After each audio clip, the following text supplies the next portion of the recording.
لو أنزلنا هذا القرآن على جبل لرأيته خاشعا أنزلنا هذا القرآن على جبل لرأيته خاشعا أنزلنا هذا القرآن على جبل لرأيته خاشعا متصدعا من خشية وتلك الأمثال نضربها للناس لعلهم يتفكرون.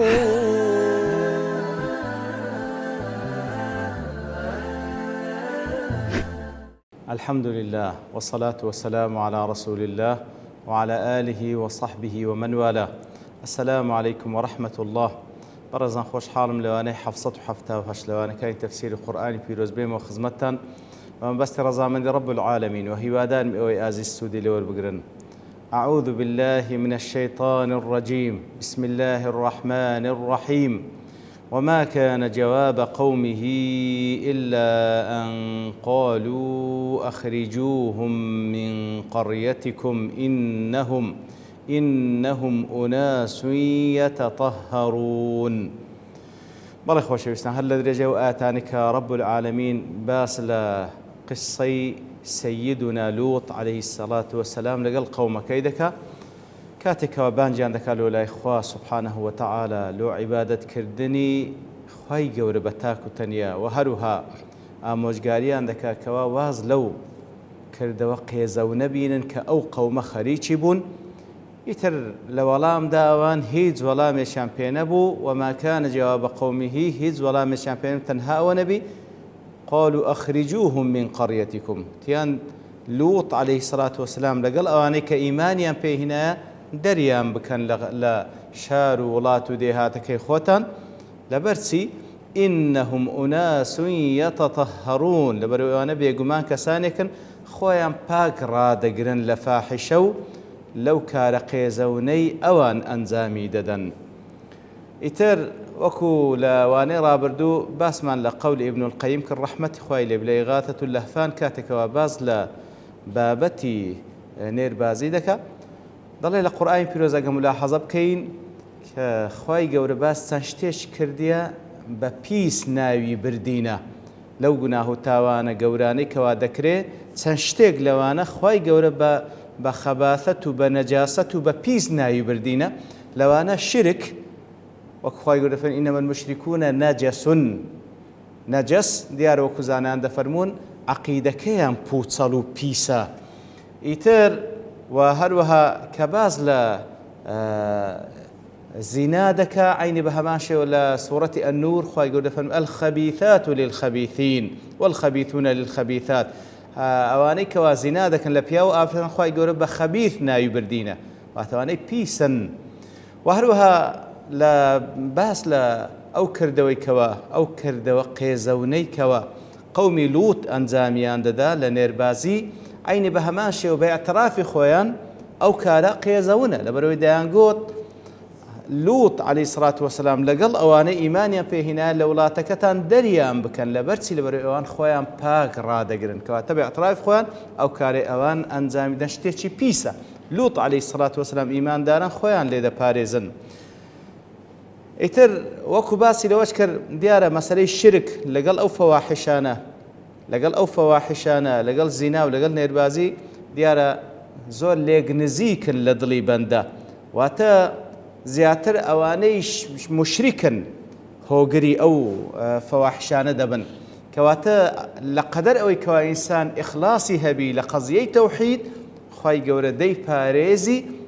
لە قەزەی ئەو فەواحیشانەی کەوا وەکو باسی دەکا و شەواهیدی لۆ هێناوە وەکو لەوانەی ڕابردوو باسمان کرد. پاشان دەڵێ والمقصود أن الله سبحانه وتعالى سمى الزواني والزنات خبيثين وخبيثات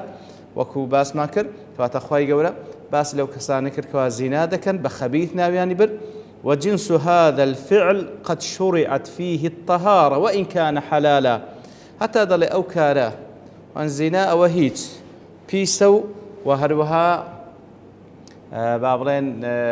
معلومە کەوا حەدی لەسەرە. وجنس هذا الفعل کەواتە خودی ئەو کردەوەیەش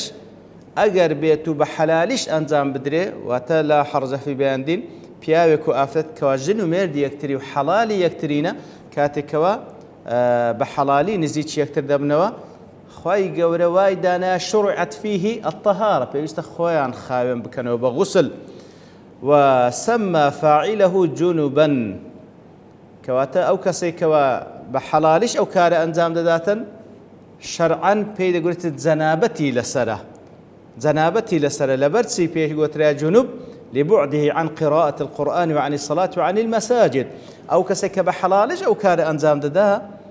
وەکو زاراوەی شەڕی پێگوێ جەنابەتی لەسەرواتە جونوبە لۆ لەبەرەوەی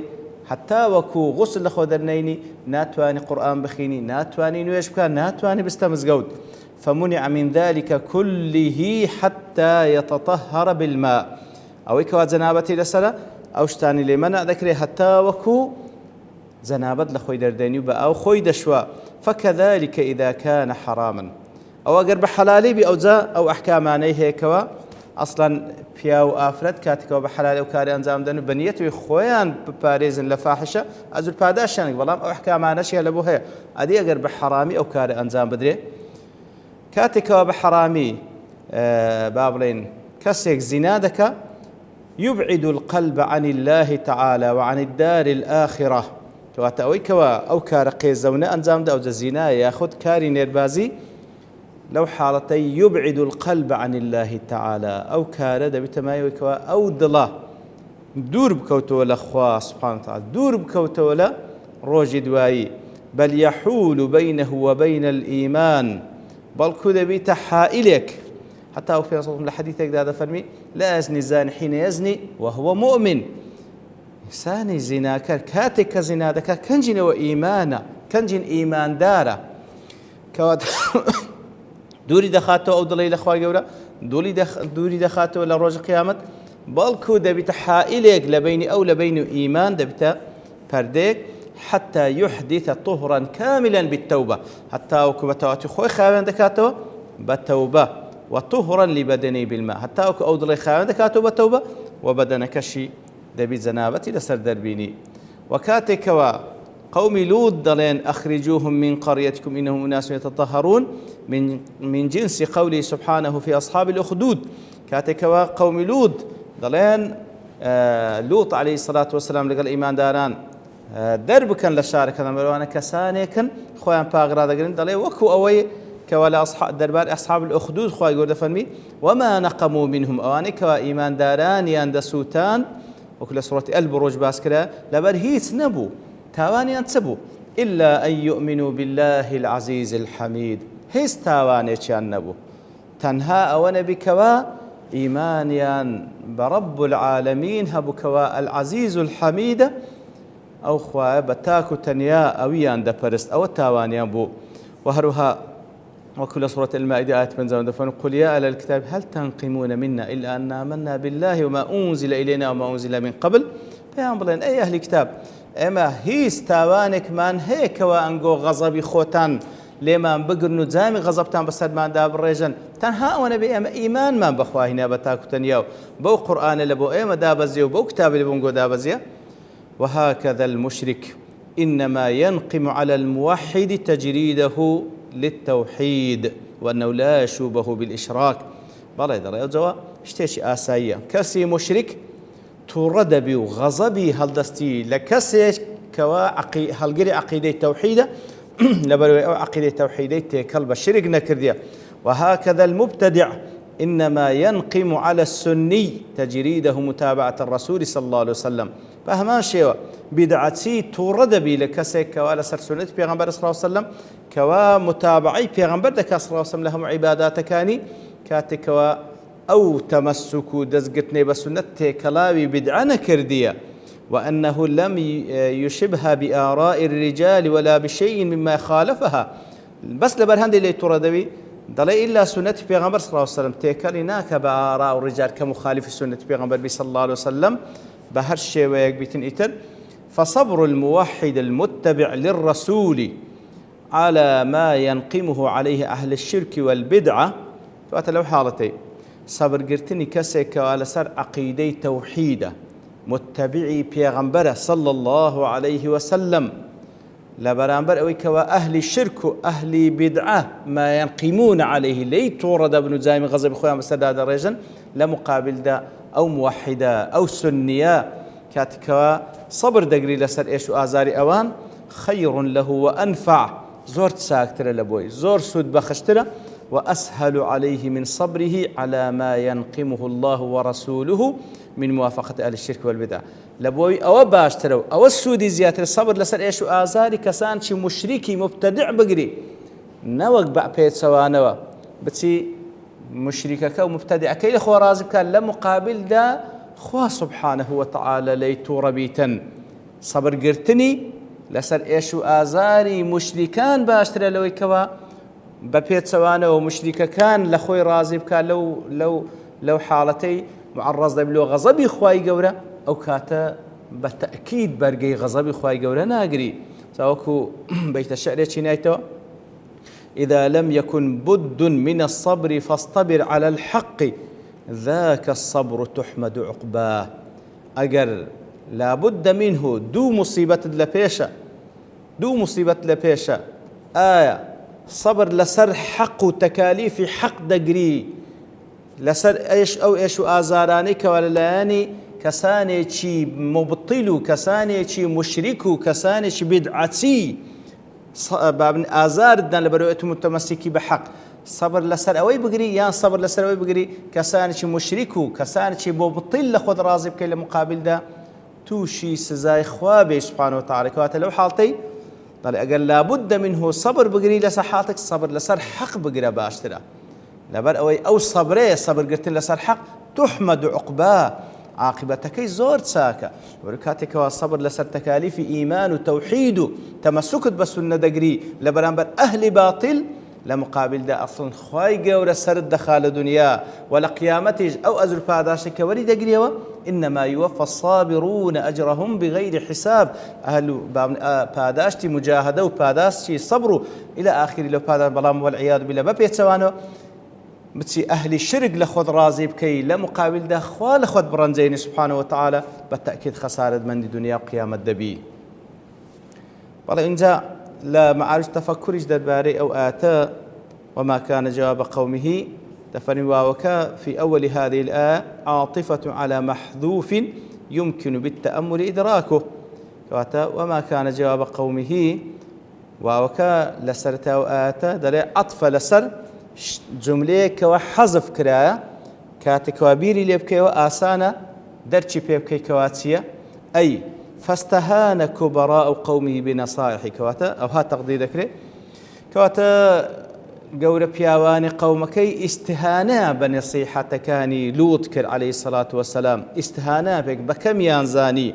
وبالتثريبات لهم على فواحشهم الشاذة وهروا بو قليو بو سرزانشتاني كلوط دي كردن عليه الصلاة والسلام بس أو فاحشة قيزوني كوان زامن دا أوان بتساوتشي سوق هاتا بيستاوان قالتان بيدهات وما كان جواب إلا أن وجهوا الأمر لعامتهم وأتباعهم لمقابل دا أوان هيت سيان بينا بتنها أو نبي كوا أوامر يان دركر بتايبتي لبو زماوري خلقك إخوان بيان قتن أخرجوا لوطا وآله من قريتكم لوط عليه الصلاة والسلام وهروا أواني لقليدان دريان بين لو قوم دريان بين لو قرية ودريان بكر لأنهم أناس يتشددون في البعد عن مواطن القاذورات ولو كساني كنت زور خويان باقرا دقرن لو جيغاني كوا أنقو لزتي لو دبين واتا لو كارقي زوني أنقو بلزته أنزام دن أوان بيان واشتيشي بيسا وزور خويان باقرا دقرن لو اشتي فهم على خلاف طريقتكم براستي أوان خلافيان لقلنقو هيا وي أنقو بتاكو بلزته وأنزام دن أوان بيان واشتيشي بيسا خويان لباقرا دقرن لو طلع ووجودهم بينكم مع إنكارهم عليكم إتر وجودي أوانا لنا ونقو لكاتك داكوا إنكاري أو كاري إيوة دكن كأنقو أنزامي الدن ينغص عليكم عيشكم براستي جيانتان ليطال دكا دريان بكان بألين نمنين بإسراحة خمان أو كاري أنزام بدين إن عملية إخراج المواطن من وطنه براستي در كردني هاولاتيك لولاتكي خوي هي ما يعرف بعقوبة النفي كواتا بيد قوتريتي عقوبة وسزاي نفي كردن أو سحب الجنسية من أو سحب الجنسية من مكتسبها مع الطرد من البلاد يعني وتا كسيك كوا خلشي أولاتين بلام جنسيكي ورقرتيا بلام خلشي أولات بريادا جنسيي لي وربقرنوا أو زاد دريب كان لو شار ولات إخوان إتر وقد كان لوط عليه السلام قد اكتسب حق المواطنة في أرض سدوم منذ سنين بل لوط عليه الصلاة والسلام تنصالق بو حقي هاولاتيتي لسدوم ورقرتبو لولاتي سدوم ورقرتبو وصار بها وربما بالمصاهرة من إخوانهم واجدني شلوان خواست بوجن خوازيي ببو يكيق لوان بلام أوان پاشەوەی کەوا ئەو داوە بانگوازەی دەست پێ کرد لەگەڵیان ئامادە نەبوون بە هیچ شێوەیەک ئیدارەی لەگەڵ بکەن و بەڵکو بڕیاریاندا لەو شار و وڵاتە پێویستە دەربکرێ لەبەر ئەوەی دیارە لە لای کەسانێکی پیس خۆپاگڕاگرتن جەریمەیەکە مستحقە بۆی کە خاوەنەکەی دەربکرێ خوا پەناماندا. وصلى الله وسلم على نبينا محمد وعلى آله وصحبه أجمعين وآخر دعوانا الحمد لله رب العالمين. لو أنزلنا هذا القرآن على جبل لرأيته خاشعا أنزلنا هذا القرآن على جبل لرأيته خاشعا أنزلنا هذا القرآن على جبل لرأيته خاشعا متصدعا من خشية الله. وتلك الأمثال نضربها للناس لعلهم يتفكرون.